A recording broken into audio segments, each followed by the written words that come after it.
going on yesterday and today, and I think we're facing two issues. One is we have a specific ordinance here that we're looking at, and the other is the process. And I'm concerned for myself that I don't confuse the process with the vote on this specific ordinance. What I'd like to see, and I was very interested in what Attorney Feldman had to say, what I'd like to see is the vote on up or down on this particular ordinance and Digitech, and then to move forward with taking the question of the process to committee, or however the mayor would determine we should move forward.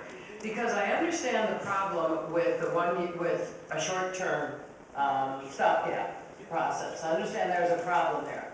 And I know that if companies are bidding, and you're bidding on something for 1 year, where you have to come in and you have to make extraordinary changes, and you're only doing it for a year, you're putting an awful lot of effort up front, and you don't know if you're going to get the contract. So that's an issue when the process is being bid out. But that's something we need to think about.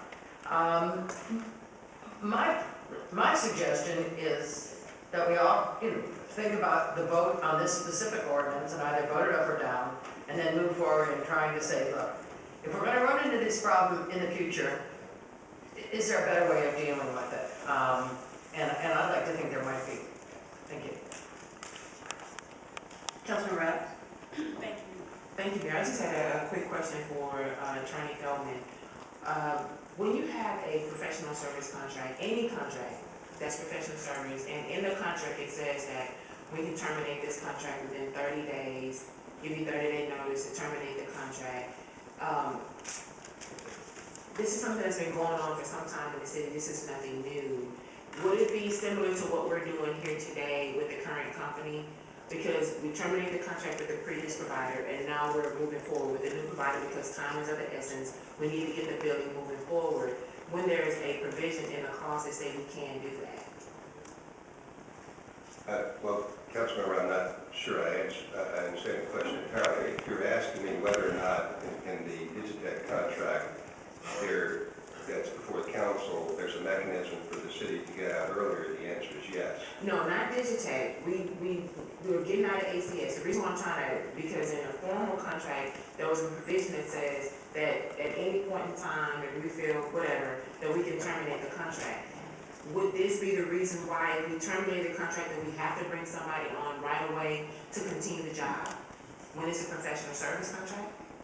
The need to bring another company on to do it is that this is an essential service of the city that requires continuity. We can't afford, it's not like building a building where you can say, okay, we're going to fire this contractor and wait 30 days and bring another one on board. This is a continuing process. We have ambulances running as we speak. They have to be able to get on their laptops and record the medical information with respect to those runs. That is part of this contract. That's part of the process that goes on. We can't afford to miss a beat. That's why I was trying to bring out the importance that we must move forward. That's what I was just trying to see, the importance of moving forward, that there's no room for error or delay. I just wanted to on the record. Thank you.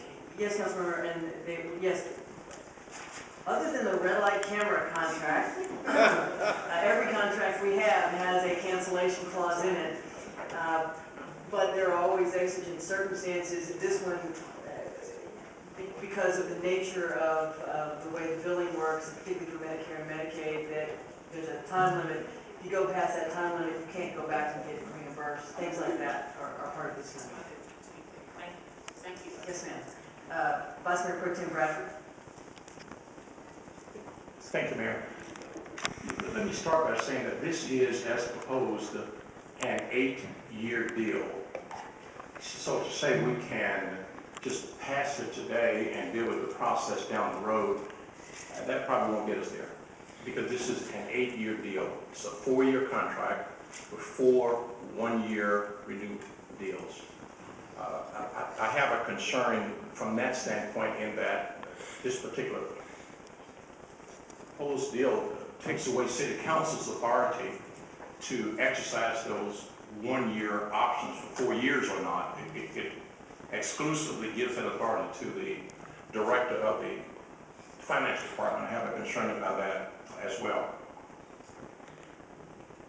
For us to not acknowledge the fact that we are in part making an award or proposing that an award be made to a company based on a process 2 years ago in 2011, both companies were allowed to respond to RFP. In 2011 they did. Fast forward 2 years later, several things have changed in the evaluation process today. The collection format has changed, the fee structure has changed, the technology has changed. And for us to say, okay, one company, Digitech, give us your best and final capacity today, 2011. I'm sorry, 2013. Give us your best and final capacity today, 2013. And not allow other companies to come forward and say, give us your best and final capacity in 2013. By God, that's wrong. That's wrong. And we know in 2011, again, I don't have a plus for Digitech nor a plus for Intermedic, any other company. I'm here battling about the process that's being used. The process is fundamentally flawed and it's wrong to do what's being proposed. It may be legal, but by God, it ain't right. It's not right. Because Intermedic was not permitted to submit an updated proposal with today's evaluation factors. And we know if we're going to go to 2011, the ARA, the Administration and Regulatory Affairs Department, in an executive summary on page 5 of handout materials to city council members, this is in 2011 when they both submitted proposals, stated, and I quote, Digitech had no local hospital contacts equal high risk, and Digitech was too small for the city of Houston equals risk, end quote. Now that's 2 years ago. There was a recommendation that Digitech couldn't do the job for these reasons. I make no reference about Digitech's capacity today. Probably has improved capacity today. It probably has done some things to eliminate some of the risks today. But I think we ought to get formal proposals in and evaluate that and allow Intermedic and other companies to do the same thing. Let's keep it fair and open, the process. There's a representation by one company that they can do this job for a 5.25% on collections. That's Intermedic. Digitech, the proposed company, said they would do it for 8% on collections. Seems to me the 5.25% deal may be better. I don't know. I'm not advocating for any company. But we ought to get proposals in and evaluate them based on the merit. We've done it before. We've put interim deals in place before. Councilman Lasser talked about a stopgap measure. I'm calling it an interim deal. If this council chooses to put an interim measure in place, we can do that. And if a company chooses not to bid for the interim opportunity, well, that's business. They don't have to bid for the interim opportunity. But I believe both companies, Intermedic and Digitech, are capable of doing the interim deal. And I think they both would appreciate opting to do an interim deal. So we can do an interim deal. We've done interim deals before for airport procurement, municipal courts procurement, and we've done it for police procurement. And there's going to be a transition issue here. So it doesn't matter if you do the interim deal with Digitech or Intermedic. You're going to have transition issues here.